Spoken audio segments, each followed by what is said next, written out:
This video is brought to you by the fucking FDA, protecting public health for over 100 years. You can just look around you and see just how good a job the FDA has protected our society from chronic disease, obesity, public health problems. I just wanted to take a moment to say thank you for protecting us from these corporate food motherfuckers that are destroying our food environment. And I hope you continue to do the same great job you've been doing for the past 100 fucking years and shit.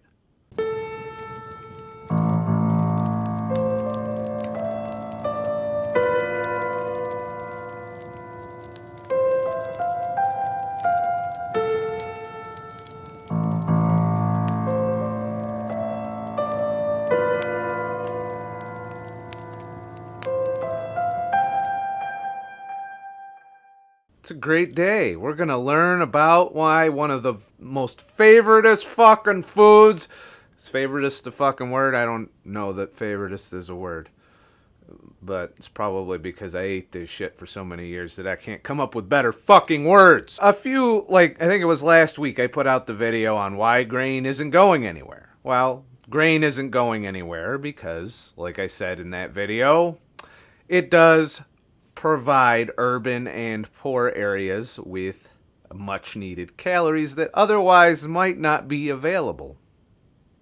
Now, there could be a lot of arguments back and forth on permaculture and the idea of a sustainable crop system that would feed the masses, and I agree that we could probably develop something of that lines, but I can tell you that costs money, and we're not very good at spending money. We're not even ready to give up some of the biggest health hazard fucking pollutants in our food system and agriculture because they cause, in addition to causing cancer and all these other health problems and autoimmune diseases we're enduring, they're very profitable and very cheap and have revolutionized our agriculture.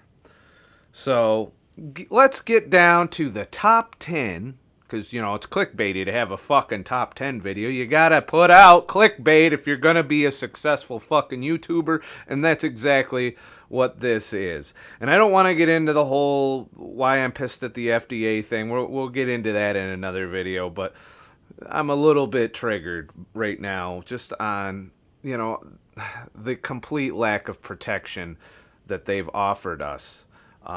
They may be protecting us from some acute toxins that used to wind up in food, and that was the whole reason the FDA was founded.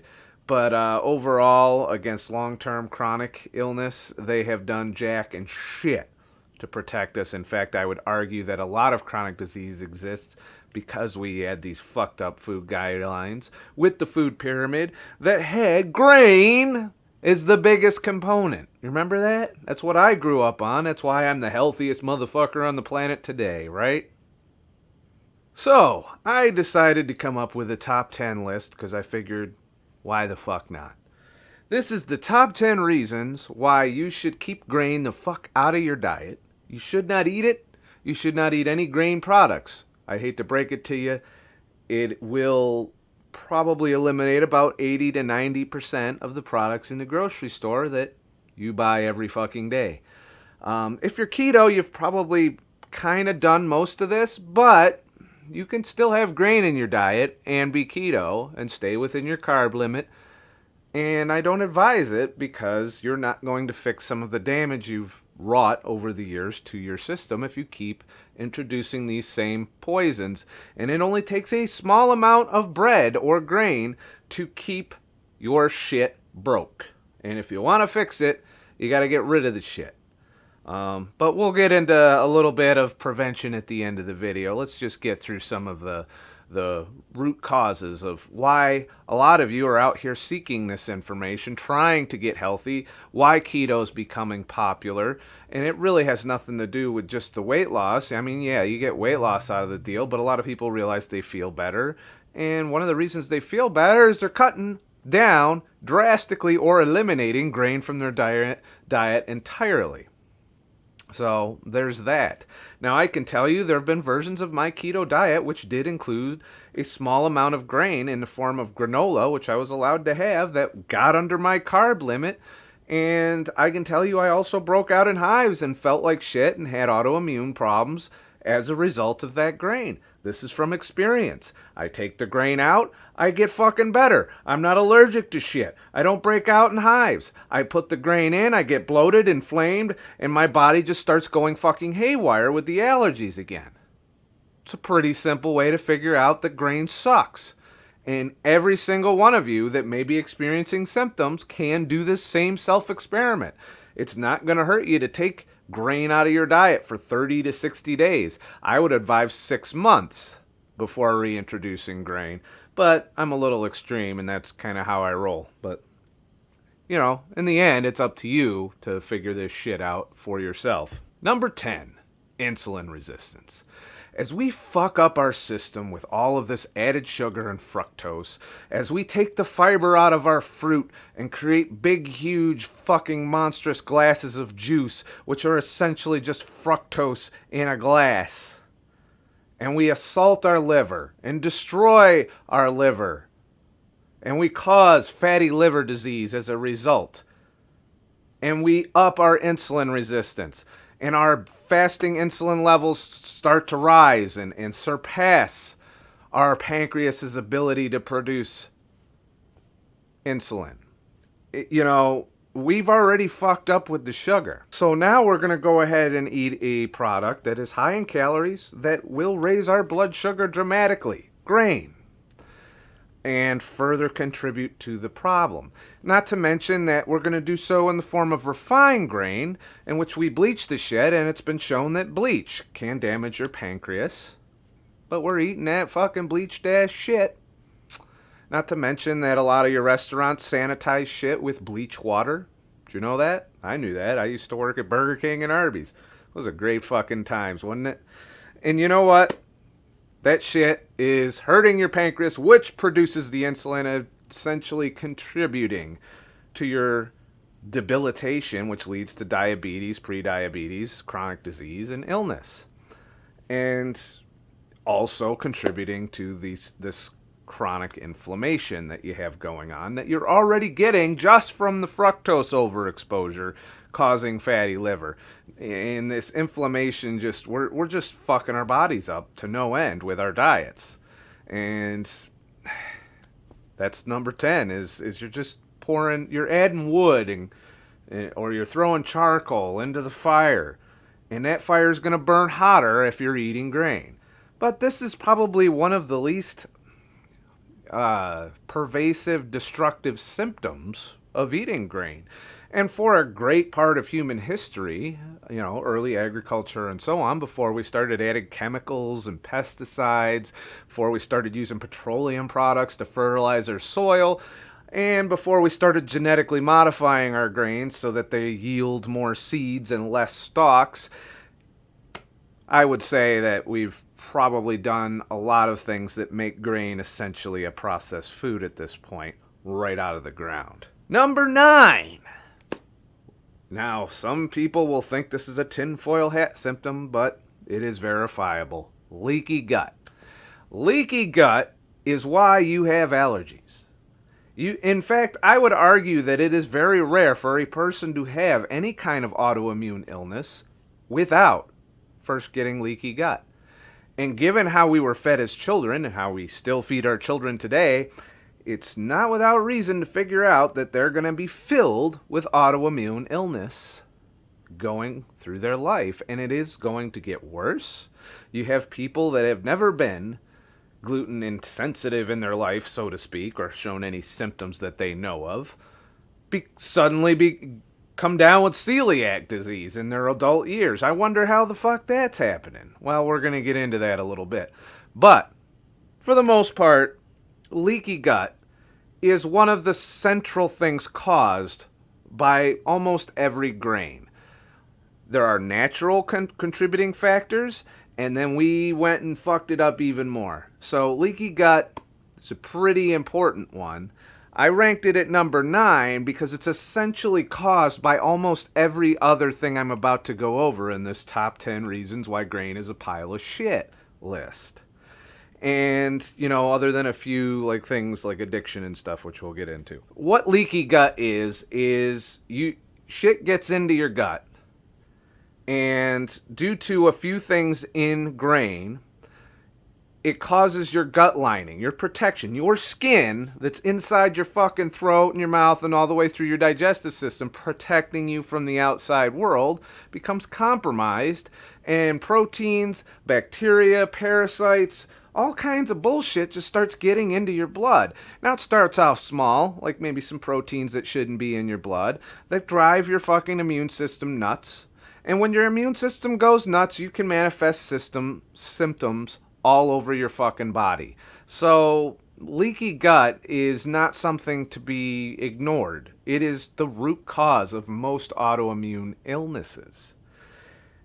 Things that you could probably tolerate otherwise, if not for the leaky gut, like some of your food intolerances, some things that you're highly allergic to, you might have been able to tolerate if it wasn't for leaky gut. Now, am I saying that that's the only possible cause of autoimmune illness? No, I'm saying the epidemic of autoimmune illness that we currently are enduring is largely caused by that, leaky gut. So do your homework on leaky gut. Start looking into the gut microbiome because, believe it or not, it plays a very important role. And it's one of the reasons you can feel better on an elimination diet, because you change your gut profile and you change what's getting through that gut, your gut wall. And if you change that, you take these offending things out, it stands to reason that over time you can heal, but I'm finding that it takes a great deal of time without re-injuring your gut lining. And in this food environment, you're walking around in a minefield of pollutants which could just prevent you from healing and recovering. And I'm finding that I have not recovered from my leaky gut, and it pisses me off. And I know it's because some of these things are still in the foods that I eat, regardless of being mostly carnivore, and, some of the shit's in our fucking drinking water. But we'll get into that as we go forward. So leaky gut is number 9. Number 8 is phytic acid. Now, I don't know a whole lot about phytic acid, but everything I've seen so far in my research has led me to believe it's not cool. The reason it's not cool is it is also a chelating agent, much like glyphosate. It binds to minerals. Now, phytic acid is less of an issue if you eat a lot of fat and protein, i.e. animals. Unfortunately, I think one of the reasons vegans are so quickly getting sick and falling off the vegan diet is they've taken that out of the equation, making them more vulnerable to phytic acid. Cooking does not necessarily solve this issue. It also inhibits the enzymes needed to break down starch into glucose. So it can rob you of some of the energy that you're supposed to be getting from these foods to begin with. And the whole reason for eating grain is to fill in the caloric blank, all right? That's why we're using it, to avoid starvation. Not all of us are protected if you quit grain, because you can find phytic acid in coffee. You can find it in raw cacao. So if you like chocolate in your ketogenic diet, you're getting some that way. But because if you're on a ketogenic diet or a carnivore style diet, you are largely consuming enough animal fat and protein to mitigate the damage caused by phytic acid. It is a big contributor to vitamin D deficiency. It's a contributor to bone loss, osteoporosis, and this is just one of the natural compounds found in a lot of plants, not just grain. But it is found really heavy in wheat grain in particular, and I do believe brown rice is also quite potent source of phytic acid. Nuts also contain a lot of phytic acid, and as I recently eliminated nuts from my diet and showed drastic improvement, it's leading me to believe that that may even be, along with oxalates, which I don't really cover in today's thing, that may be one of the root causes of my depression issues when I have that on a ketogenic diet. So the fact that I've eliminated it and my symptoms improved, I'm going to reintroduce it and see if the symptoms return. And then that'll tell me a couple things. It'll tell me that because I've removed alcohol, it'll tell me it wasn't the alcohol or it was the alcohol. Or maybe those nuts are just not going to work for me because of my leaky gut not being healed yet. And even if it does heal, what's to say that the phytic acid won't contribute to the downfall again? So there's that. Number 7, lectins. Now, lectins are part of a plant's natural defense against bacteria, fungus, and insects, and animals in some plants. There are a variety of lectins. Some we're pretty good at dealing with. Others will kill us. For example, castor beans. There's a poison called ricin, which is a lectin. It will kill you very quickly. There are a lot of plants that if you eat them, the lectins will burn you to shreds inside your throat, esophagus, mouth. There's examples of people eating fruit and just getting their burned from the inside out. Lectins are not good. Now, you can mitigate some lectins by cooking or processing food in that way. Other lectins require fermentation to remove. And unfortunately, the lectins found in grains can pretty much only be mitigated by fermentation, something that we avoid doing in our modern breads that are produced within 24 hours, as opposed to the old times where they stone ground the bread, which automatically reduced the phytic acid, because obviously if you're grinding your grain with stone, it's going to bind to the minerals in that stone, so you're reducing the phytic acid when you stone grind it. And then you're fermenting it for 3 days into a sourdough, which will likely reduce, but not eliminate, the lectins, maybe down to manageable levels, but only if you don't already have fucking leaky gut. If you have leaky gut, you will get exposed to a smaller dose of lectins more easily. Plants don't want to be eaten, and grass definitely was never wanted to be eaten, and we've had to learn through generation and generation on how to process grain to make it safe for human consumption. If you don't believe me, go and try and pluck some of that grass and the wheatgrass and just fucking start gnawing on it and see how you do with that.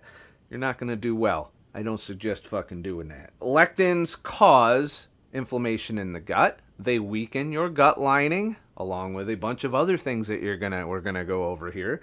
But it is one of the offenders that can bind into this mold of shit that fucking spews open these holes in your gut lining, your epithelial cells, and allows all of these very harmful plant proteins that aren't supposed to get into your blood. You see, what the proteins that we get and use, we do from breaking down in our gut of bacteria, of these different proteins into their amino acids. Then we take those amino acids into our cells, into our blood, and then we build our own proteins from them. That is how we're supposed to do this. Unfortunately, if you have leaky gut, these proteins come in and your immune system goes fucking nuts and says, what is this shit? And it just fucking attacks you. And some of these proteins, like gluten, for example, mimic other proteins in the body, so then your immune system goes nuts and it fucking starts attacking your own body. And celiac disease is a great example of this. So, bottom line is, the grain is pretty toxic just in its natural form and requires a specific way of making it safe for human consumption. And it is a way that, because we wanted to streamline our production and yield and profit, that we have pretty much abandoned in modern grain and factory-produced breads and all of this crap that's out there.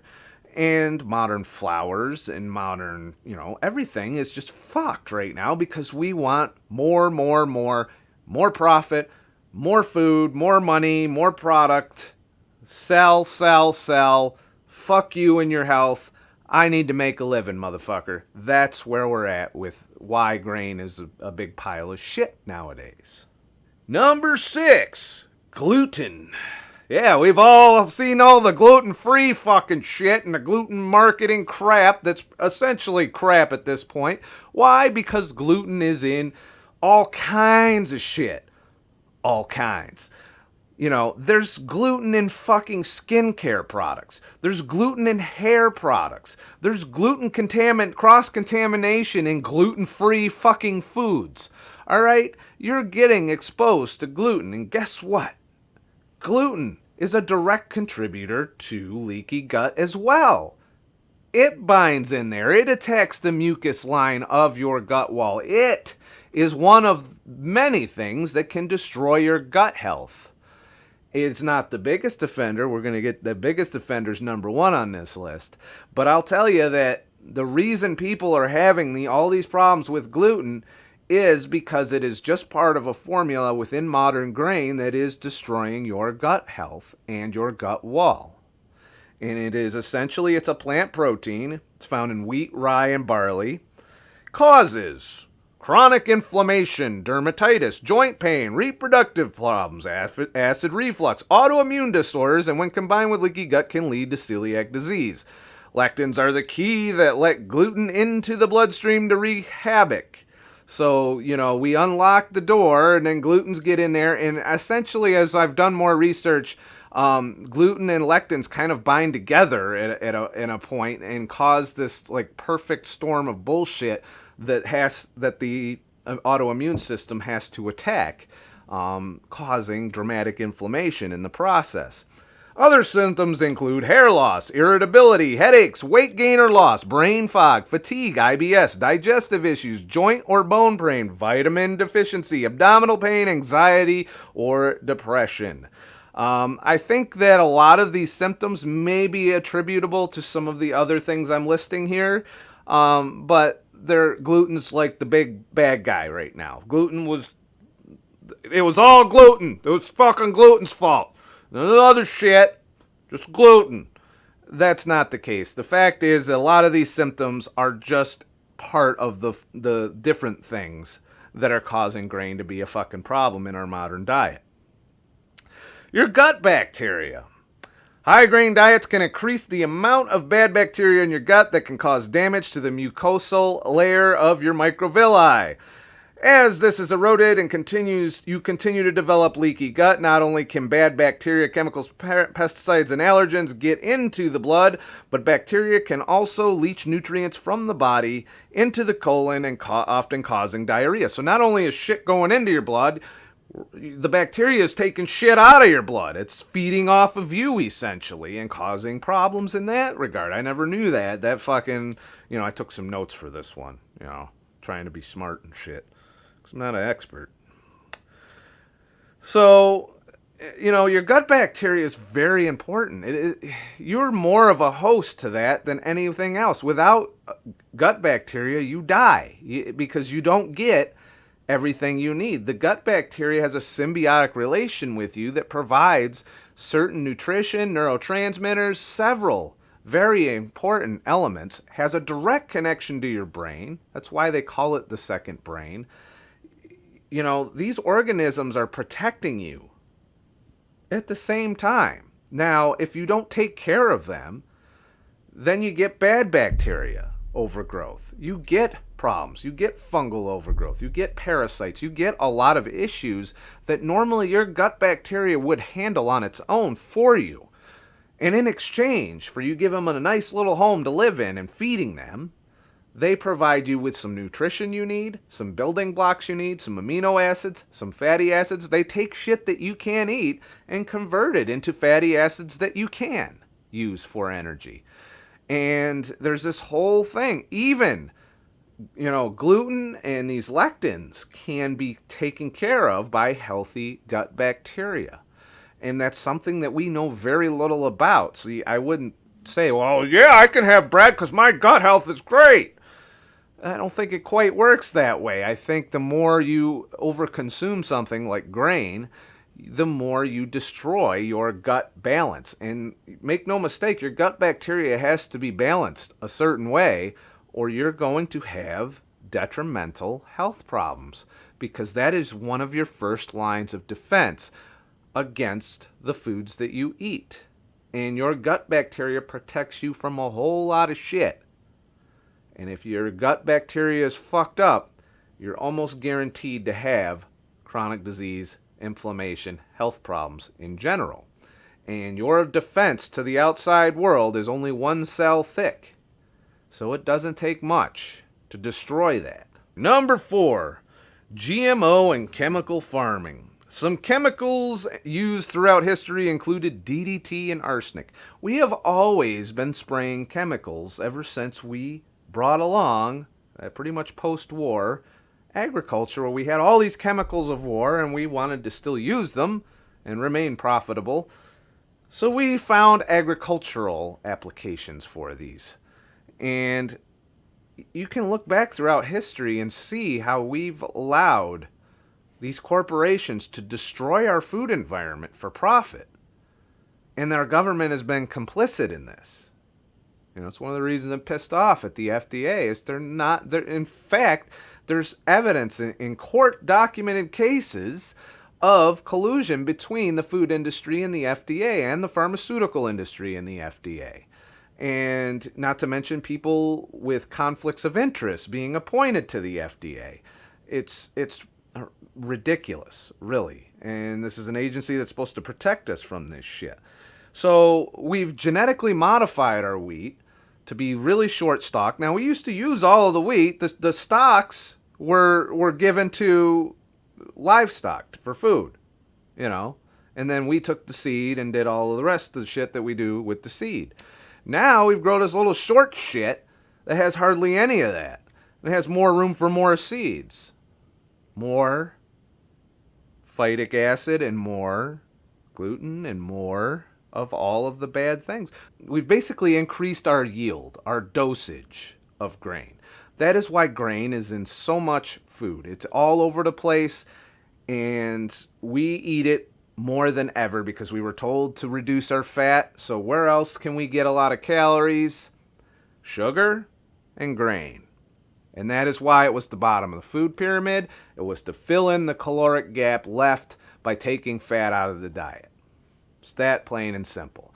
We eat more grain now than our ancestors did. Thus, we have more chronic disease, way more chronic disease than our ancestors did. And we have shit that it was entirely created by us in the modern day that they didn't even know about or experience back then. Now, granted, they had like plague and all these other infectious diseases that we may have conquered now. But the fact remains, our grain isn't what it used to be. It has been completely fucked over. All right? It's essentially, it's a ultra processed food at this point. So unless you can find some organic grain that is from the original ancient strains, and then grind that into some sourdough and ferment it, in which case you're still running into the insulin problem and some of the other problems presented by grain and some of the plant defenses, the lectins, the phytic acid and all of that, and the gluten. However, I believe it's a smaller dose, and you wouldn't use it as heavily as we do today because it is in almost every processed food.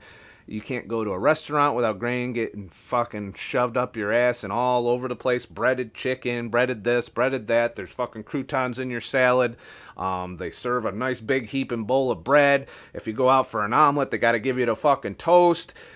Bread is shoved down your throat because it's an appetite stimulant, which we're getting into a little later. But that's, that's why. It's why one of the reasons grain is so bad for us now is we eat way too fucking much of it. Then you throw the pasta and the rice and all of the other fucking shit and the soy. It's getting out of control, our consumption. And we need to take it back. Grain should be a fallback food. It shouldn't be a main course, all right? It shouldn't be the base of the pyramid. It should be the tip. And you should only eat it if you can't get meat, fat, and veg. Those are the things that you need to be eating.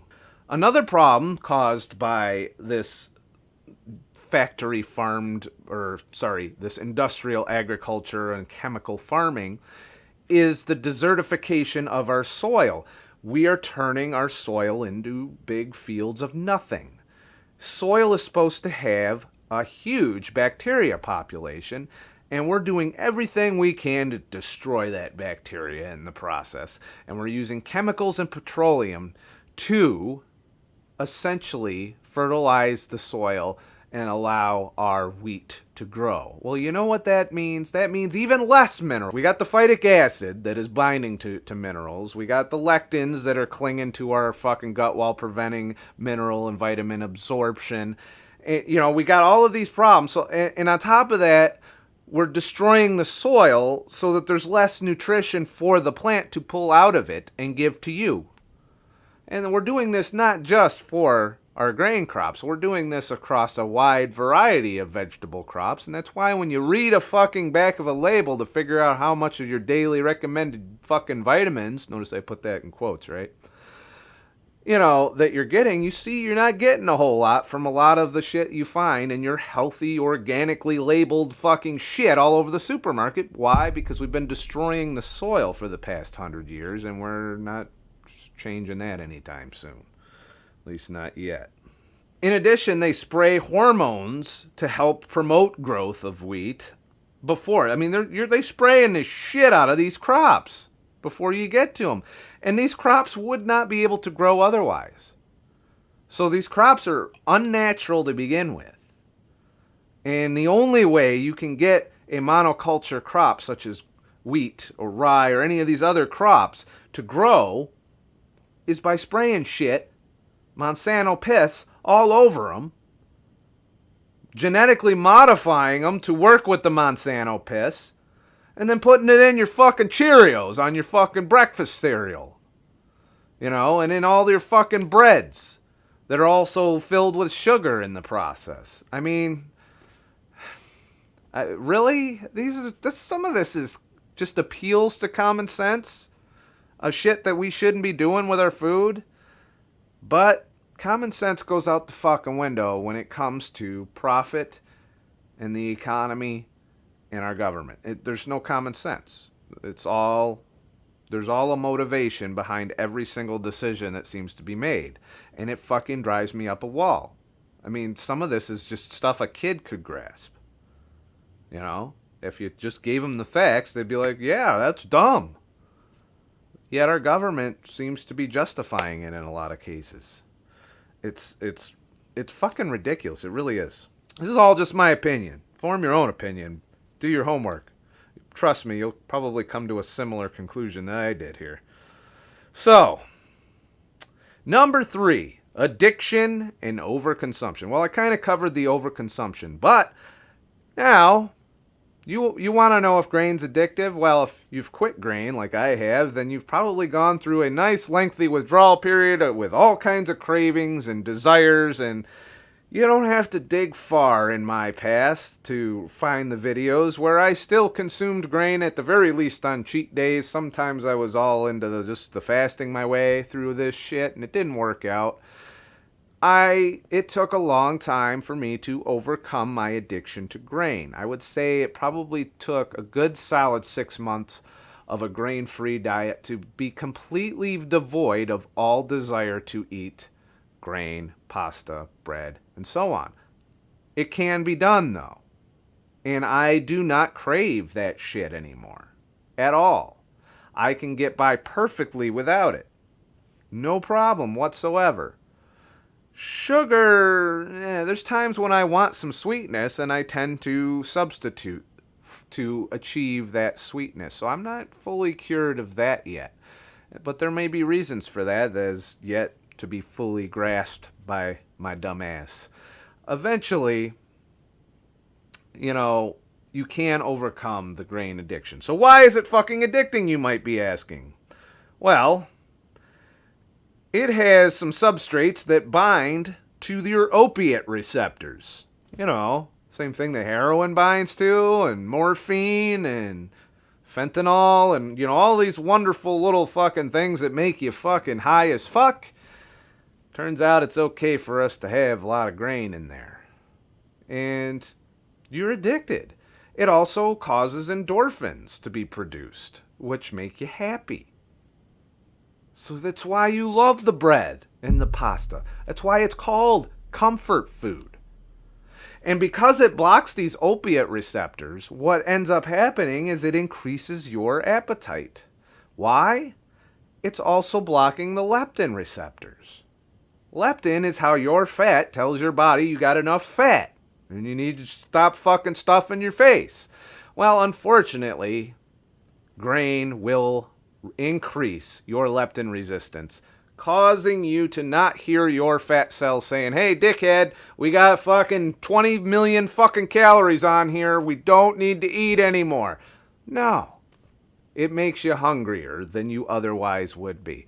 And this is the reason why when you go to any fucking restaurant, the first thing that they slap down from you is a nice fucking pile of bread with some fucking vegetable oil, margarine, butter in front of it, and they call it butter.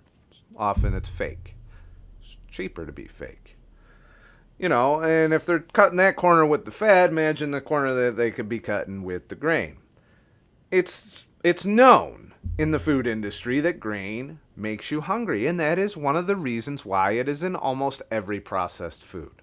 Addiction can take a little while to get over, and sometimes you will not get completely over the addiction. You have to move the addiction to something else. That's my addiction transfer theory that I tend to work on. So I'm not sure exactly where. I think I might have transitioned my addiction from there to into the alcohol issue, which now I'm having to unaddict from that.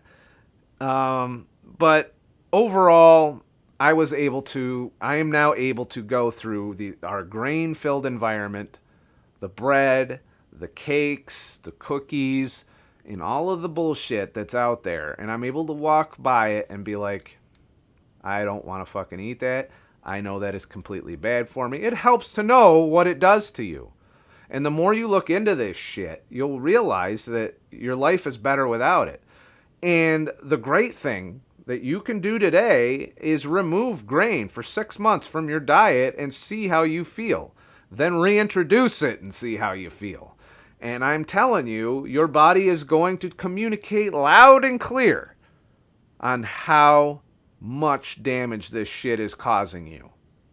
And anybody that's been keto for a long time and has avoided grain and then has one of them cheat days is really going to tell you how much they feel like shit, how much bloating and inflammation comes back into the mix. And in some cases, like mine, for example, increases in depression because of it's reducing some bioavailability of some precursors to serotonin and dopamine. There's a whole lot of shit going on with grain that will cause an acute reaction once you've pulled away from it a while. So has it made you more intolerant to grain? Some could argue that, but some could also argue that it has just made you more sensitive to a poison that you should be aware of. And I'd like to roll with I'm just more sensitive to it now that it stands out like a sore fucking thumb whenever I have grain.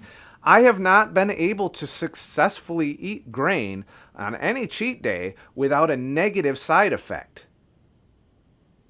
I've tried, trust me, because I was addicted to grain. And now it's to the point where I don't even desire a cheat day with grain.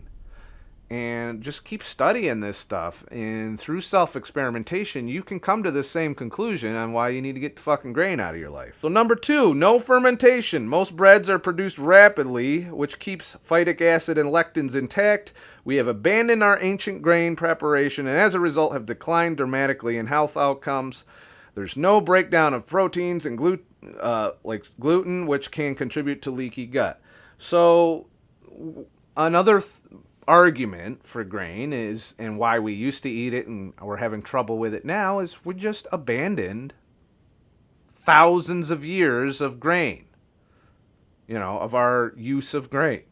It took a whole lot of trial and error over multiple generations early on in agriculture to figure out to ferment and soak grain to make it usable for human consumption. And we've abandoned a lot of that for our industrial processing of grain that leaves a lot of the shit that we can't handle in the grain. So if you absolutely gotta have fucking grain, there's a couple things you need to do. You need to find a source of non-GMO organic grain. You need to stone grind that grain yourself and process it and ferment it over the course of 3 days, soaking and fermenting. I'm not an expert on how to do this, but I'm willing to bet that if you took your grain back to, like, say, ancient Roman times of processing grain into bread, I think you would find less chronic disease in your life. Just saying. You might become more tolerant to it. But before you even think about doing any of that, you got to fix what you've already fucked up. And I guarantee if you're watching this and you're in the United States, you have gut issues from grain, from modern grain, because you are exposed to it everywhere you turn. And you have to heal that before you could even tolerate ancient shit. And there's not a whole lot of places that are processing un-GMO'd grains or uncrossbred grains and providing you with this old style of bread. So, not to mention that you've also fucked up your liver with all of the alcohol and sugar that you've consumed over your life. So even if you were to get that old fucking processed fucking grain, your blood sugar control's all out of whack and you won't be able to deal with it. And you probably burn out your pancreas and can't produce enough insulin to deal with a high glucose load from eating grain. It's just something that you fucked yourself with over the course of your life. And if you're diabetic, then grain needs to be out of your diet permanently. Sorry to say. The damage is done.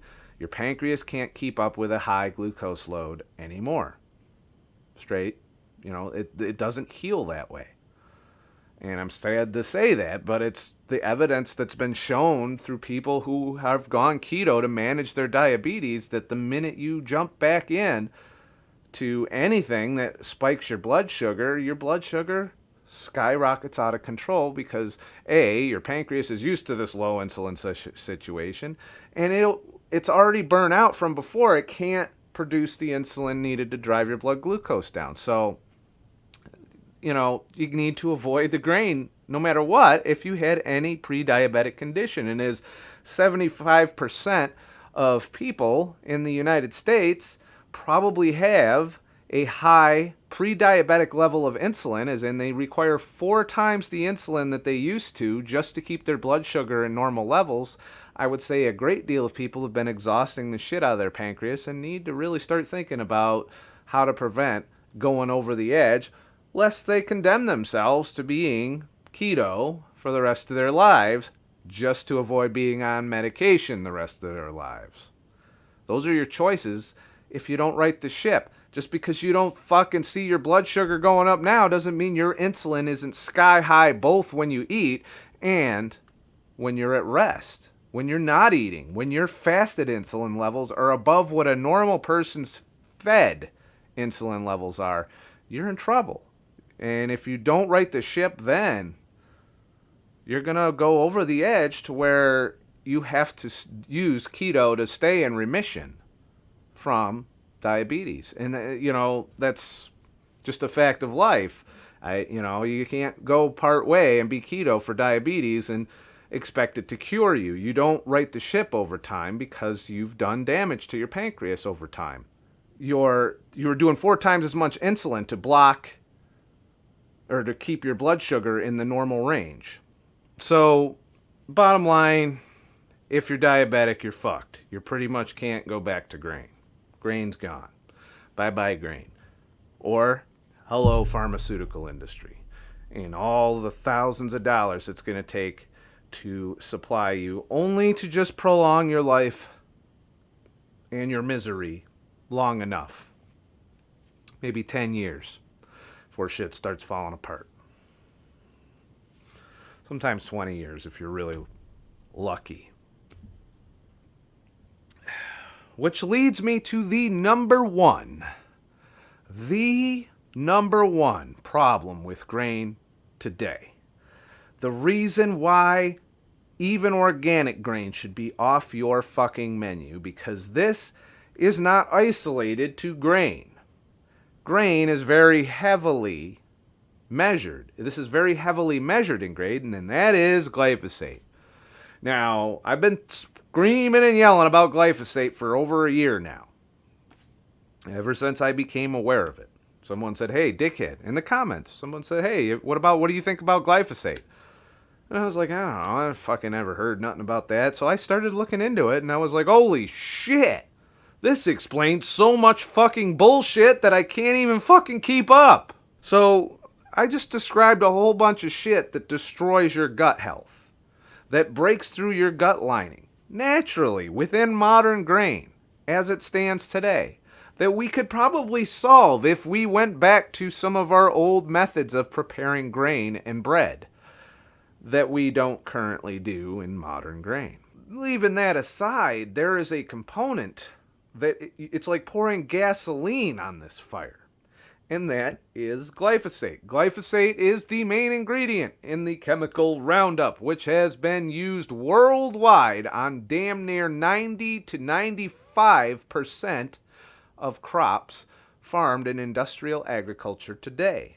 It is currently banned in multiple countries. You can at any time search for the glyphosate ban and figure out which countries are safe and probably go live there, because everywhere else it is pretty much universally used. There are two sides to this fight. One side is the public health side. The other side is the profit side.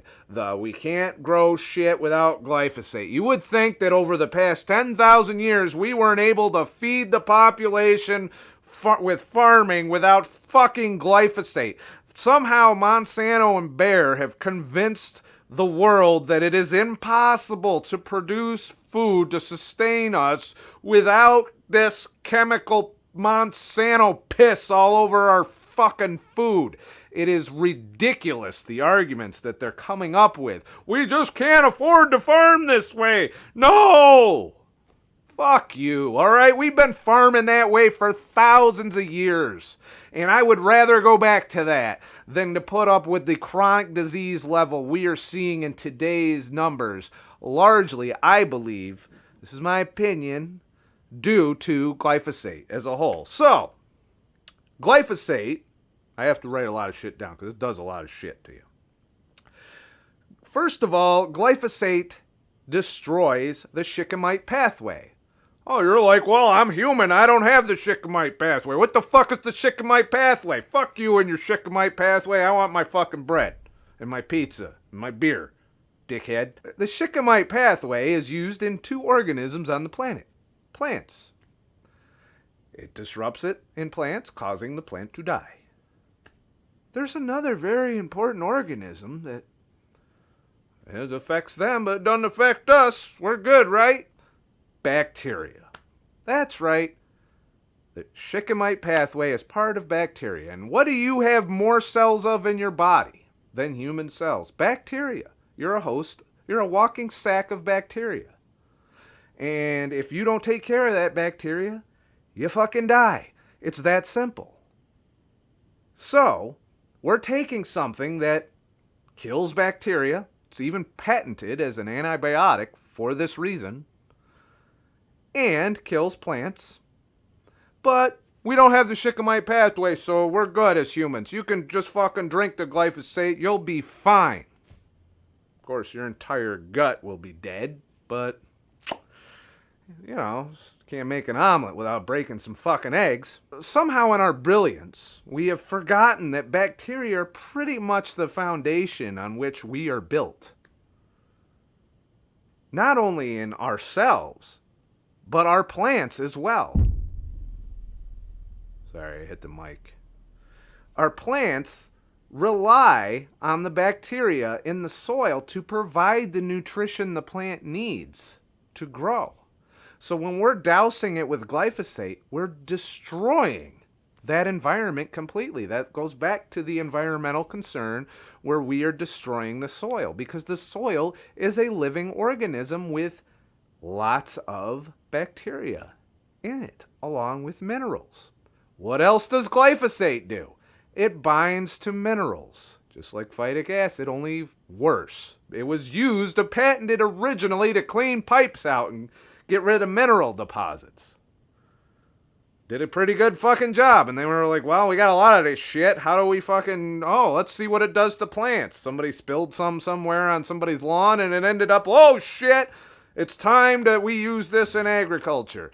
Then they spent years developing plants that will resist the effects by somehow genetically modifying the shikimite pathway to not be destroyed by glyphosate. There are certain bacteria which can even eat glyphosate, believe it or not. Wouldn't surprise me if we killed them with the other chemicals while we were at it, because glyphosate's not the only thing we're spraying on our shit. So, here you have a substance that destroys one of the essential components of your health, and that is your gut microbiome. If that wasn't bad enough, it also is very good at robbing you of all your minerals and poking holes in your gut lining. That's right, it's part of that clump of shit that creates that perfect storm that allows your body to essentially turn on its own proteins and your immune system to go haywire, and it allows your gut wall to become permeable. Not only that, it keeps it that way by destroying the shikimite pathway, creating even more proteins that your body identifies as an invader and simulates, in some cases, proteins within your cell wall. And this is my chimpanzee understanding of it. You should definitely go listen to some smart motherfucker who knows exactly how all this works. This is just my grasp on it, and it by no means should be the end product of your knowledge. But this is part of the formula that is causing leaky gut in most people. So when you see as much autoimmune problems as we're having right now, and why we're suddenly getting gluten became a thing. Gluten was always there. It's just our modern practices gave us more of it, and then our industrial agriculture practices increased our exposure to it. And these gluten proteins are getting into your bloodstream, and your body is, not only is it fooling your body into attacking itself, you're inflamed and attacking these foreign invaders, all because it's getting at shit that's getting into your blood that shouldn't be. So, the list goes on and on for glyphosate. It's a carcinogen, all right? World Health Organization says probably. Courts are saying, yeah, non-Hodgkin's lymphoma, direct association with it. Complete records of Monsanto covering the shit up in court documents for all to see. Your lovely Bayer Monsanto has been deceiving you for so many years, much like the sugar and tobacco industries have. Only difference is that we got a lot of money in this fucking game right now, all right? We lose glyphosate, we lose our current yield in production in agriculture, and have to reformulate how we do things and how we harvest our crops and how we grow shit in general. And it's not going to be a smooth transition, financially speaking, so we're not in a big hurry to kick Monsanto in the balls. And to be honest with you, they took the $200 million settlement and somehow got it knocked down to $70 million, which is like chump change. I think the CEO of Bayer probably has that in a fucking piggy bank next to his toilet. You know, there's not a lot of disincentive for them to get rid of the shit. Not to mention, it is no longer exclusively held by them. There are plenty of other producers of glyphosate-based products now, and we really just need to ban it completely as a chemical from our system and clean up the fucking mess in the process. So, as far as the class action lawsuit concerning that goes, there are other lawsuits in progress. Mostly the only strong case they seem to have is non-Hodgkin's lymphoma, but there is evidence, scientific evidence out there that suggests birth defects, that suggests several other severe results from overexposure to this toxin. And make no mistake, if you're eating a standard American diet, you have glyphosate in you. Right now, as we speak, you can order a home test, which I will try and find a link to put in the description to this, to figure out just how much fucking glyphosate is in your system. And given what I'm telling you about what glyphosate does, you shouldn't want any of that shit in you. Unfortunately, in today's current food environment, especially in the United States, you don't get the choice for that. Why? Because the FDA has said that you're allowed to have this much. Oh, wait, no, nobody's looking, right? We can raise the limit a little bit because Monsanto says this much is too hard on them financially. So let's push this up a little. They showed us this pencil-whipped fucking study, this white paper that says that we can do it. So, yeah, we're good. We're good now. We're all within tolerance now. Fucking... It's bullshit. That pisses me off that they did that. And it's once again putting money over public health. And that's not what the FDA was created to do. The FDA was created because of the amount of fake foods and fake medicines that were pervasive in the 1800s. All right? And we created laws to subvert that activity. And I would argue that maybe they had the good intentions to start with, but over the past 100 years, it's become a big pile of bullshit, and we're pretty much back to where we were with fake foods, fake medicine, all for profit. You know, just saying. Might be my tinfoil hat moment of the day. I always have one. You know, just think about it. That's all I got to say about that.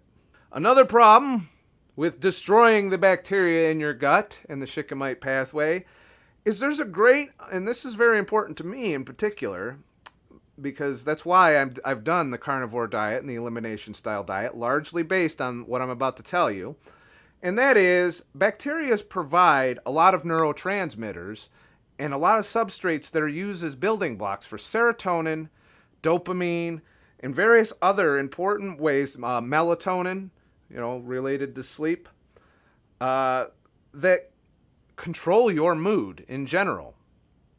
And if you do not get these building blocks, you cannot make serotonin, you cannot make melatonin, and you cannot make dopamine. And glyphosate destroys this. It's killing the bacteria whose job it is to take some of the shit you eat and convert it into these things like tryptophan and such. Believe it or not, your biggest source of tryptophan in your diet has nothing to do with any fucking turkey or chicken or any of that shit.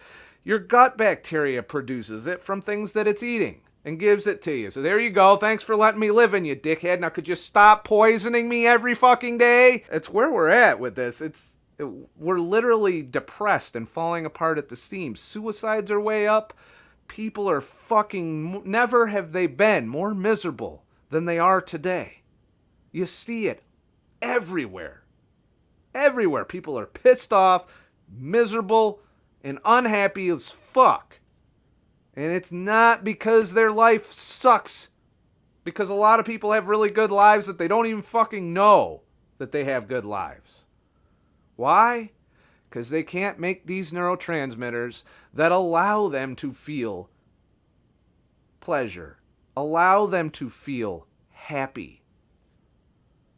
That the longer they destroy their gut health, the worse they feel and the more it takes for them to feel. That's why so many people are self-medicating. So many people are doing things to spike dopamine and serotonin, you know, in anything. And then not to mention the sleep problem that millions of people are dealing with. And glyphosate pretty much is a root cause of all of that. Monsanto's going to tell everyone that I'm full of shit for saying that, if they by any chance even give a shit about my little ass on the internet, which they won't. They'll say, oh, what the fuck does he know? He's a truck driver. See, we got scientists. Truck driver, scientists. Fuck you, truck driver. I got scientists and shit. They'll sign any fucking thing I write. Right now. I'm telling you, it contributes to fructose malabsorption. So, you got something here that fucks up, you know, and it's really hard to follow the science on this, but I guess it breaks down part of that Shikimite pathway and causes a buildup of something that processes fructose in the gut, and then you get like a pile-up effect, and essentially your gut bacteria, which does, some of it does consume fructose for you. That's why you want your fructose delivered in fruit, by the way. You know, and this would be my argument against the fruit side of the house is, listen, we're putting glyphosate on our fruit crops and you're fucking eating it and it's blocking your absorption of fructose. Why? Because you're killing off the gut bacteria that turns that fructose into fatty acids. So what does that leave? That leaves the fructose. The fructose goes into your system, into your blood. There's only one organ in the body that deals with it. Guess what that organ is? Your liver. So, glyphosate is reducing your gut bacteria's ability to process the fructose for you from, say, an apple, because it's fibrous fruit, and the fiber keeps the fructose in your gut, and your gut bacteria eat that fructose and produce fatty acids for you to go about your fucking day, and your liver might get a little bit of it, but not a whole lot. Instead, we've completely decimated our gut bacteria, so every ounce of fructose from that fruit is going to hit your fucking liver, and it is going to completely overwhelm it through the things I've already discussed in previous talks. And it's basically just pouring gasoline on another fire that is causing our chronic disease epidemic. So this is bad shit. Make no mistake, if you've underestimated the power of glyphosate, and you're struggling with your nutrition and health, you really should take the time. And Theory Vrain, V-R-A-I-N, he is a former biochemist, I believe, who used to be all for GMOs until he discovered how bad glyphosate was, and gave a ton of talks. Stephanie Seneff is another good one. Natasha McBride is another good doctor to listen to. She developed the GAPS diet, mainly concerned with autism, which has also got some ties, and Stephanie Seneff, I do believe, goes over this too, to glyphosate. It's not all fucking vaccines here, people. It's glyphosate. So, another thing, another side note, is there is a bacteria found in raw dairy called bifida. And this can help you digest some of these proteins in both milk and in wheat. It helps, it eats the shit that you can't eat. The shit that's triggering your symptoms, your inflammation, that's getting into your blood. Bifida eats. Unfortunately, we kill bifida every chance we can get with pasteurized dairy products. I myself have not had the opportunity to try raw milk, but as I do not drink a lot of milk, it's not an issue. But I would stand to reason that I don't have a lot of bifida in my life, so if I were to drink milk, I probably would have an issue with it, unless it was raw milk, or unless I had something else that gave me bifida. I don't know if you get bifida from full-fat Greek yogurt, but I don't know. I think they pasteurize that too, so it's hard to tell what kind of bacteria I'm getting in some of these things. And it's really hard to control your bacteria profile, but I do know you can control overpopulating with a particular bad bacteria just by food choices. So that's a nice little thing. So what can you do about it, right? You might be watching this while you're eating a slice of pizza or a bowl of mac and cheese and be going like, oh, fuck you. I ain't listening to you. Grain's fine. I feel great. I pounded the fuckmaster yesterday. I'm building all kinds of gains and shit. I'm fine. I can eat all the fucking grain I want, you piece of shit. Shut the fuck up. Look at you. You're ugly and you got a shitty beard.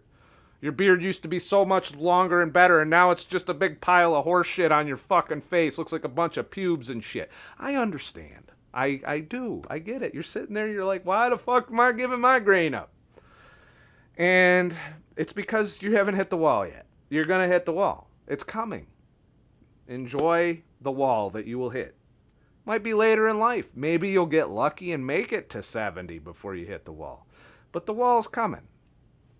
And statistically speaking, that wall is coming a hell of a lot sooner for most people. Some of those who are healthy. They are very health conscious. They eat a specific diet and they still die in their 50s. Not naming names. But there have been plenty of people who have followed strict diets specifically for health reasons, only to still succumb to chronic disease and death. So, it's up to you, really. What will make you ask the questions? A surefire way to answer this question is first to figure out how you feel. If you feel like shit at all, for any reason, no matter what the symptom, write that symptom down. Write it down. And do that for a week. Well, and you'll have a list of symptoms. Then quit grain for at least 30 days, if not 6 weeks. I would recommend 6 weeks. 6 weeks will give you a little healing in the process. Not a lot. Depending on how much glyphosate you're still taking in, because you're not going to eliminate that anytime soon. But eliminate the grain from your diet. Then 6 weeks later, go back over that list and see how many of these symptoms are gone. Then bring grain back in.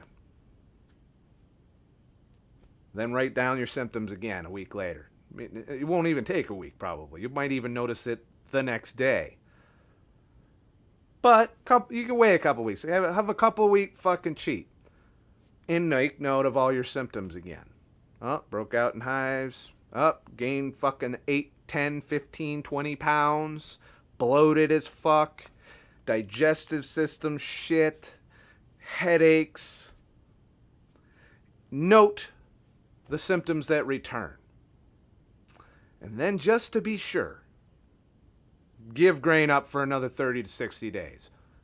And then at the end of that, write your symptoms down again. What went away? Science done. Didn't need huge funding. Didn't need a whole bunch of shit. You were able to prove a direct association between grain and symptoms. Now you're not curing necessarily doing that. What you're doing is identifying the foods you cannot tolerate anymore. And that's it. Then you're taking them the fuck out of your diet and you feel 10,000 times better. You don't succumb to these chronic diseases and you make it across the finish line into old age, 70s, 80s, where you probably do eventually crumble because you can't live forever. That is something for you to think about. In the end, I'm not a fucking expert. I'm just an asshole. Do your own homework and research and self-experimentation based on the research and knowledge you acquire, the things you observe, both from people who are successfully living healthy lives and who have reached the level that you want to reach. Figure out how they got there. And if they really got there, ask them, what's your blood work look like? How's your blood pressure? How's your A1C? Ask them these questions. Some people will tell you. Some people probably don't even know. And figure out what the people that are successful are doing and do what they're doing. That's why keto's become popular, regardless of how it makes your genitals smell. It's still popular because people are seeing other people get positive results from this shit. And that's really all you got to do to get ahead of the game in nutrition now, because the media is not going to do it for you. The FDA sure as fuck isn't doing it for you. Food companies aren't doing it for you. Not even farmers are doing it for you because they don't want to give up this chemical either, because it cuts into their bottom line. It is what it is. There is hope. There are permaculture farms out there that are trying to relearn a lot of the things that we've forgotten in agriculture in order to be able to teach these future farmers that are probably going to have to give up glyphosate when it's said and done. And I do have hope that we're able to right the ship with the amount of organic farms and the real push by the public to be healthier instead of cheaper. And part of that's making this possible is all of you out here doing this research and doing these self-experiments and taking fucking care of yourself. And in the end, that's what's important. So that is why the top 10 reasons why you shouldn't eat fucking grain. And I really hope that it works out for you, that you're able to come to these conclusions on your own. Don't take my word for it. Don't take anybody's word for it. Figure it out. It's not hard to troubleshoot when some food is destroying your health in one way or another. You don't have to understand the shikimite pathway or gut bacteria profiles to fix your health. All you got to do is eliminate foods that are suspicious, that could be causing you an issue, and see if the symptoms that you're dealing with go away. It's really the only way, because we won't do the nutritional science necessary, because probably pretty impossible to fund such a, you would have to follow people and control their nutrition for a matter of years in order to find this stuff in science. So it's just not possible to do the scientific experimentation necessary, leaving it to n equals 1 to figure out what's fucking you up and what isn't. Just be honest with yourself. Don't delude yourself to sticking with the grain because you want it so bad. I'm here to tell you, though, you want it so bad part does pass if you let it. You got to give it time. And it's not an easy time. There is a withdrawal process with grain. And you'll go through it. And anybody that's gone through it will be able to tell you, yeah, it took me a while. I was craving it for a while. Didn't want to give it up.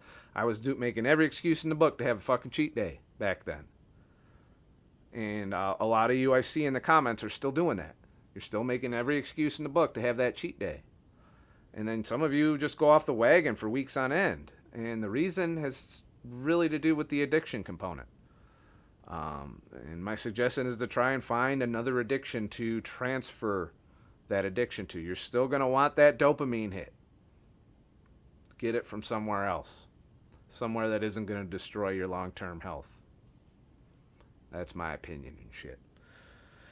If you liked this video and you found it enlightening and shit, please head to ScottTheTruckDriver.com and leave a tip in the virtual motherfucking tip jar.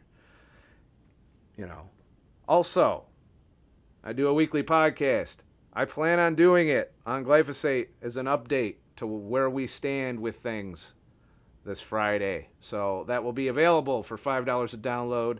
I'll be doing that podcast this Friday, so that's going to be the subject. I'm already so triggered about it because I was researching some of the grain stuff today, and I was like, God, glyphosate hasn't gone anywhere. In fact, a lot of people don't even seem to give a shit about it.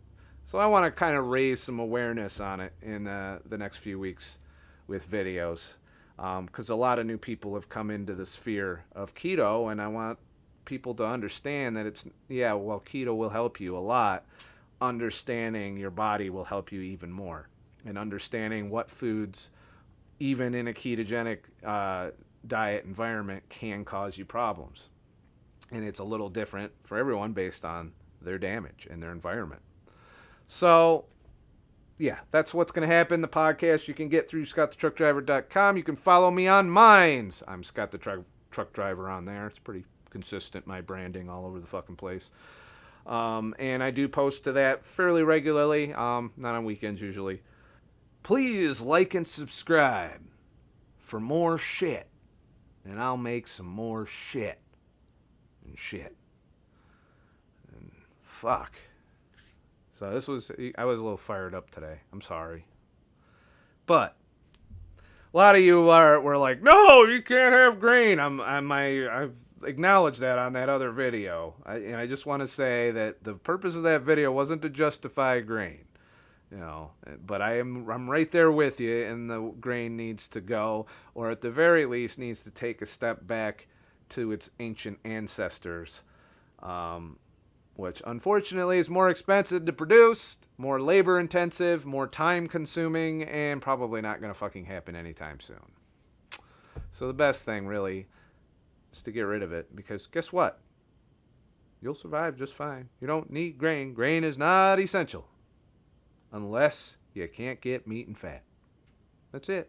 If you can't have meat and fat, you're going to have to eat grain. It's the only way you're going to get the caloric density needed to survive and not starve to death. That's why you see a lot of emaciated vegans, especially the raw vegans that probably try to avoid the processed grain. They're losing even more calories. And they're avoiding fat too. So what does that leave? Not a whole lot. You know, these are things to be thinking about on why grain is really here.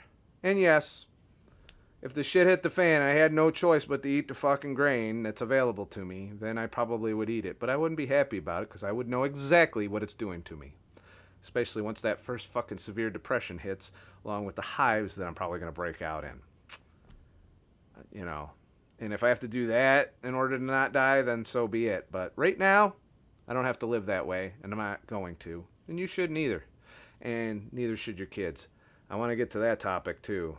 Probably going to talk about that during the podcast as well, because there's another disturbing thing that triggers me now, and I want to kind of get it off my chest. So look for a nice, heavily triggered podcast this Friday. Other than that, have a nice motherfucking day. And get rid of that fucking grain. It's fucking, you know, it's out of hand. We need to step back. I mean, how hard is this to figure out? It's not rocket science, but yet we've managed to fuck it up. Let's stop fucking up, people. We can do it. I have faith in us. That's why we're here on YouTube, right? This is how we unfuck ourselves.